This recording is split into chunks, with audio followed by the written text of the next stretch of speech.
আরেকটা ভিডিওতে ওয়েলকাম জানাচ্ছি। এই ভিডিওতে নেম রাউটটা ডিপ ডাইভ করা হবে। আগের ভিডিওতে নেম রাউট সম্পর্কে একটা মোটামুটি ধারণা আমরা পেয়েছি। এই ভিডিওতে আমরা আরো বিস্তারিত জানবো এর সম্পর্কে। প্রথমে এই প্রজেক্টটা একটু গো থ্রু করা যাক যে এখানে কি কি নেওয়া হয়েছে। এখানে main.dart ফাইলের মধ্যে মেন মেথড এবং মাই অ্যাপ উইজেটটা, এই মাই অ্যাপ উইজেটটাকে স্টেটলেস উইজেট দ্বারা এক্সটেন্ড করা হয়েছে। এখানে ম্যাটেরিয়াল অ্যাপ উইজেটটা ব্যবহার করা হয়েছে। এই ম্যাটেরিয়াল অ্যাপ উইজেটের টাইটেল প্রপার্টিটা ইউজ করে অ্যাপের টাইটেল দেওয়া হয়েছে, থিম প্রপার্টিটা ইউজ করে থিম দেওয়া হয়েছে এবং হোম প্রপার্টিটা ইউজ করে মেইন পেজটাকে launcher page or main screen হিসাবে রেজিস্টার্ড করা হয়েছে। এবার আমরা দেখে আসি মেইন পেজের মধ্যে কি কি আছে। মেইন পেজের মধ্যে অ্যাপ বার নেওয়া হয়েছে, যেখানে টাইটেল দেওয়া হয়েছে এবং তিনটা এলিভেটেড বাটন নেওয়া হয়েছে। এই বাটনগুলোতে ক্লিক করলে এর করসপন্ড পেজগুলোতে নেভিগেট করবে। যেমন এইটা নেওয়া হয়েছে পেজ 1 এর জন্য, এই বাটনটা পেজ 2 এর জন্য এবং এই বাটনটা পেজ 3 এর জন্য। এবার আমরা একটু দেখে আসি যে পেজগুলোকে কিভাবে ডিজাইন করা হয়েছে। পেজগুলোকে খুবই সিম্পল ওয়েতে ডিজাইন করা হয়েছে। জাস্ট এখানে অ্যাপ বার দেওয়া হয়েছে, যার মধ্যে একটা টাইটেল আছে এবং একটা টেক্সট দেওয়া হয়েছে। পেজ 2 এর মধ্যেও সেম কাজ করা হয়েছে, অ্যাপ বারের মধ্যে টাইটেল দেওয়া হয়েছে এবং একটা টেক্সট নেওয়া হয়েছে। সেম কাজ পেজ 3 এর বেলায়ও অ্যাপ বার দেওয়া হয়েছে এবং টেক্সট নেওয়া হয়েছে। এখন আমাদের কাজ হবে এখানে রাউটিং ইউজ করা। আমরা রাউটিংটাকে সেট করব ম্যাটেরিয়াল অ্যাপ উইজেটের রাউটস প্রপার্টিটা ইউজ করে।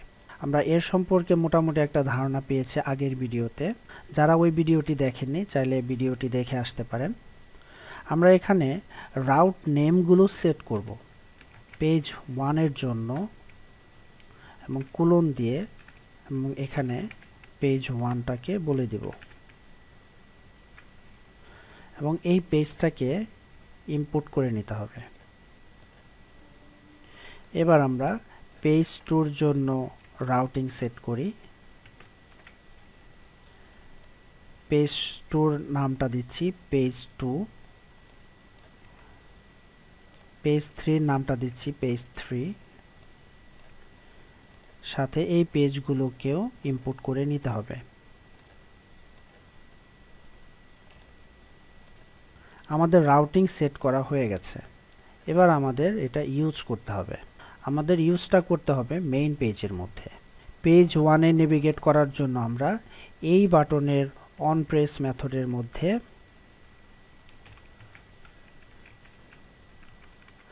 নেভিগেটর কনটেক্টস এবং আমরা ইউজ করব পুশ নেমড এবং এখানে আমাদের রাউট নেমটা দিয়ে দিতে হবে। পেজ 1 এর জন্য আমাদের রাউট নেমটা ছিল পেজ 1।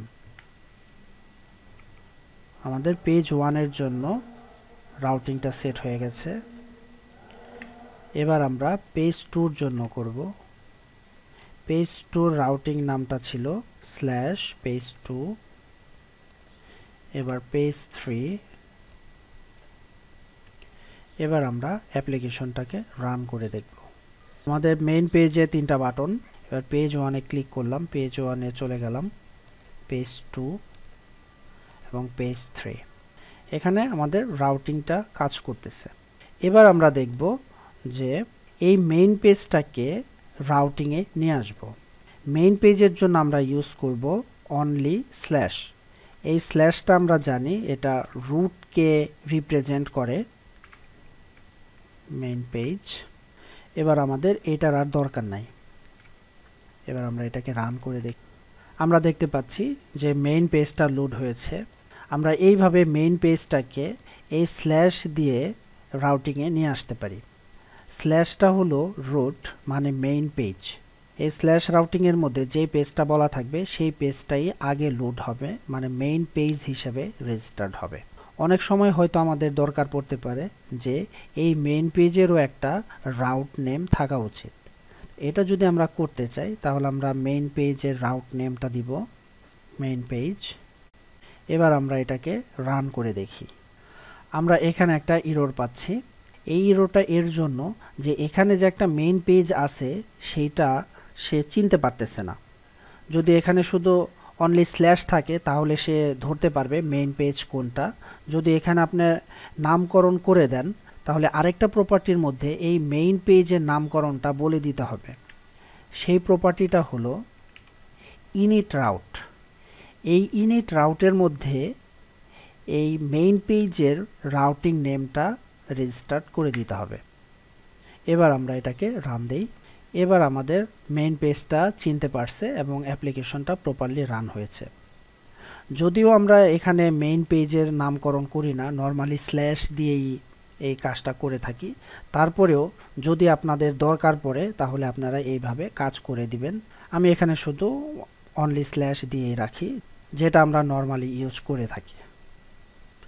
এবার আমরা দেখব যে এই যে আমরা নামকরণগুলো করেছি এই পেজগুলোতে নেভিগেট করার জন্য আমরা এখানে এই রাউট নেমগুলো ইউজ করেছি।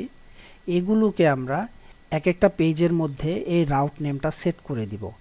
এটা করলে যেটা হবে যে কখনো যদি আপনার এই রাউট নেমে চেঞ্জ আসে তাহলে আর এইটা যেখানে যেখানে আপনারা ইউজ করেছেন সেখানে গিয়ে আর হাত দিতে হবে না, বা এইভাবে আপনি লিখতে গেলেও হয়তো স্পেলিং মিস্টেক হতে পারে বা ভুল হয়ে যাওয়ার সম্ভাবনা থাকে।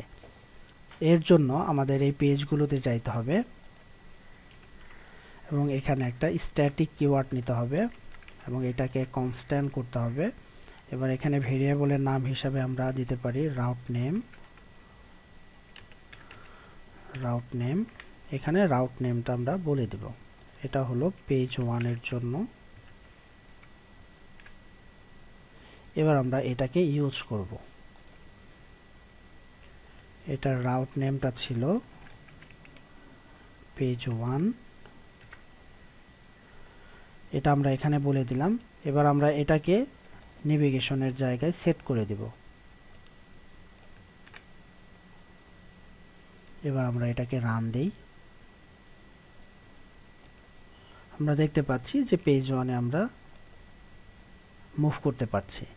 এরকম করে আমরা প্রত্যেকটা পেজের মধ্যে এটা করে দিতে পারি। এবার আমরা এই পেজগুলোতে এটা করে দেই। এটা পেজ 2,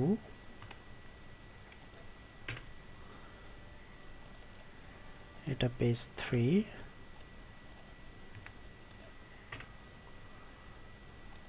এবার এখানে আমরা এগুলা ইউজ করে দেই।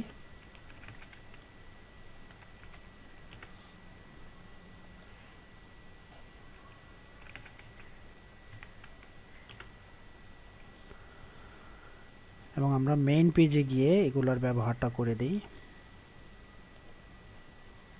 আমি কপি করে নেই। এটা পেজ 2, এটা পেজ 3। এবার আমরা এটাকে রান করে দেখি। পেজ 1 এ যাচ্ছে, পেজ 2 এবং পেজ 3। তো এইভাবে আমরা রাউটিংগুলো নিয়ে কাজ করতে পারি। আশা করি বন্ধুরা আপনারা বুঝতে পেরেছেন। নেক্সট আরেকটা ভিডিও দেখার আমন্ত্রণ জানিয়ে আমি এখানে শেষ করছি। আসসালামু আলাইকুম।